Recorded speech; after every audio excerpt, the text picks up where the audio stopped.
오늘은 여러분들께 꿈에 대한 이야기를 좀 해보려고 합니다. 여러분들 꿈 있으세요? 가장 많이 듣는 질문 중에 하나가 네 꿈은 뭐니? 라고 이렇게 묻는 것이에요. 결국은 그 작은 것, 거기에서부터 출발하는 것이라고 생각을 해요.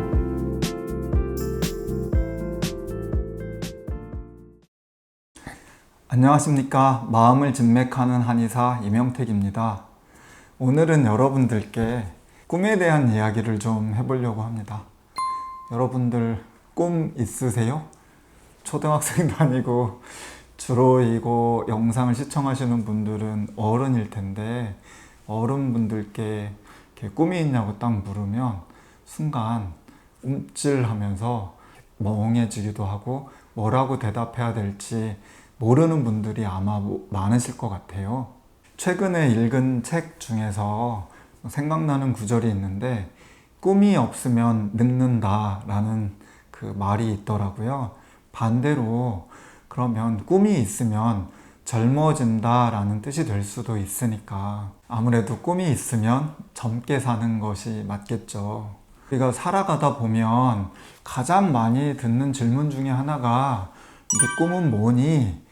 라고 이렇게 묻는 것이에요. 우리가 초등학교 때는 막 이렇게 쓰잖아요. 존경하는 사람 하면 이순신 장군이 제일 많았던 것 같고요. 네 꿈이 뭐냐 하면은 우리 때는 과학자가 제일 많았던 것 같아요. 누구는 대통령이라고도 쓰고 누구는 경찰, 소방관 이런데 우리 아이 어렸을 때 보니까 경찰관을 이렇게 딱 쓰더라고요. 그때마다 이렇게 바뀌기도 하는데 지금 와서 생각해 보면 저는 제 꿈이 한의사는 아니었던 것 같아요.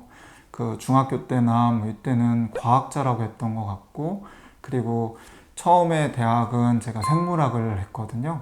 교수님 되는 거 이런 게 하나의 이제 제 꿈이었었는데 어떻게 하다 보니 제가 한의사를 하고 있어요. 근데 이 한의사가 뭐 제가 어렸을 때 꿨던 꿈이 아니어가지고 저한테 잘 안 맞는 것은 아니고요. 저한테는 지금 무엇보다도 정말 감사하고 잘 맞는 직업인 것 같아요. 어떻게 보면 중학생, 고등학생들이 내 꿈을 알기란 이게 쉽지가 않을 수도 있거든요. 우리가 질문들은 하지만 한번 여러분들도 보면 초등학교 때나 중학교 때 그 꿈대로 내가 지금 삶을 살고 있는 사람이 몇 분이나 되시겠어요. 그리고 중학교 때 제가 꿈이 과학자라고 했다가 지금 한의사를 하고 있어도 그 중학교 때 과학자라고 얘기한 것이 잘못된 것은 아니잖아요. 우리가 살면서 이 꿈들은 수정될 수도 있고 변할 수도 있고 그렇죠. 하지만 또 역시 당신의 꿈은 무엇입니까? 라고 물으면 그 순간 어려워지고 답하기가 힘들어지면서 말문이 막히는 것도 사실입니다. 그리고 그때도 지금도 내 꿈은 뭐지? 하면서 너무 거창하고 꿈을 크게 그리고 그럴듯하고 좀 멋있는 것을 내가 꿈으로 가져야 내 삶도 그렇게 펼쳐지지 않을까 하는 생각이 있기 때문에 그 꿈에 대한 어떤 답을 내기가 참 어려운 것 같아요.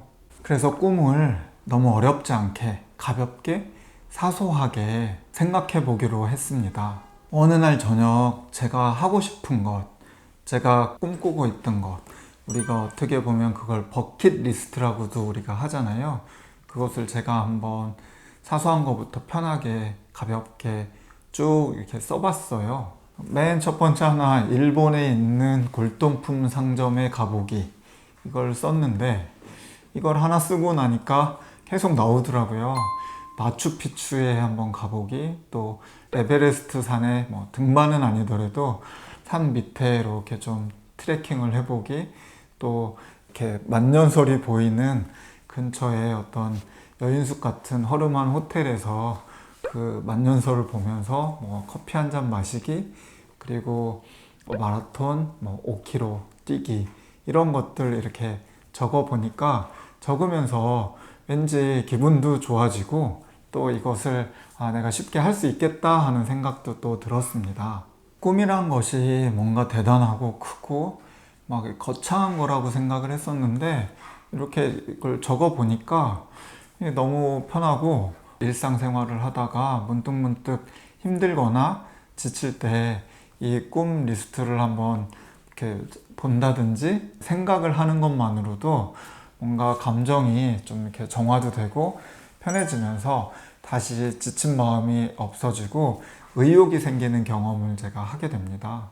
또 그것을 통해서 에너지가 충전되고 저를 힘있게 또 견지할 수 있는 하나의 또 방법이 되는 것 같아요. 나이가 든 다음부터는 누군가가 저한테 꿈이 뭐냐고 이렇게 묻는 사람들이 많지는 않습니다. 그렇지만 어떤 상황에서 이 질문을 받았을 때 망설이는 저를 보면서 사실 좀 답답하기도 했고 불편하기도 했던 것이 사실입니다. 하지만 언젠가 이 꿈에 대한 리스트를 작성한 이후부터는 이 질문을 받았을 때 제가 너무 가볍게 또 쉽게 대답을 할 수 있게 되어서 너무너무 기쁩니다. 꿈이라고 해서 꼭 거창할 필요가 없고 꿈이란 것은 내가 원하는 것이 무엇인지 스스로 찾아보고 그러다 보면서 확장해 나가는 것을 배우고 깨닫고 있습니다. 요즘에 학생들을 만나보면 꿈이 없다는 친구들이 많이 있습니다. 그 얘기를 들으면 부모님들은 억장이 무너지시는 것도 같고 또 많이 힘들어 하시기도 하는데요. 제가 많은 분들을 상담하고 많은 학생들과 이야기를 나눠봤을 때 사실 꿈이 없는 사람은 없습니다.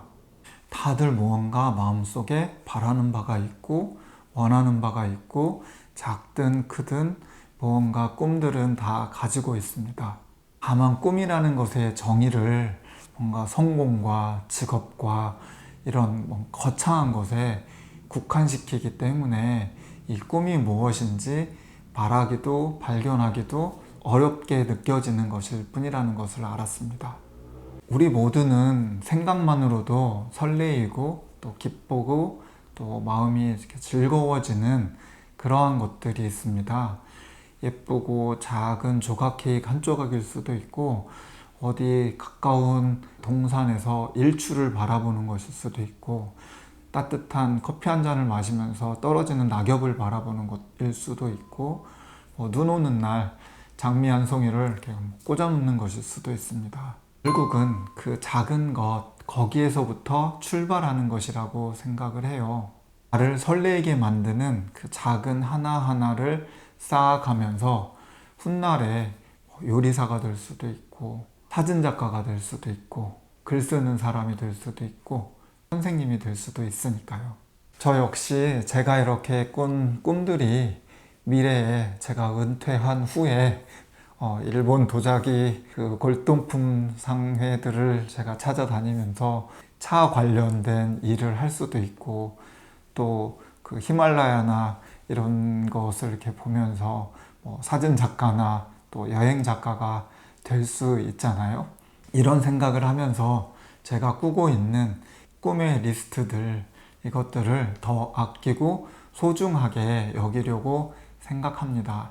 여러분들도 편하게 여러분들이 원하는 것을 한번 생각해 보시고 작은 것부터 하나하나 그 리스트를 작성하시면서 연초에 그 작성을 하시고 연말에 아니면 지금 작성하시고 1년 후에 몇 개를 이루었나 이런 것들을 한번 살펴보시는 것도 즐거운 일이 될 것 같아요. 그리고 편안하게 자신이 원하는 것이 무엇인지를 한번 찾아보시고 쌓아가면서 큰 꿈도 한번 만들어 보시고 이루어 보시기를 바랍니다. 여러분의 꿈은 무엇인가요?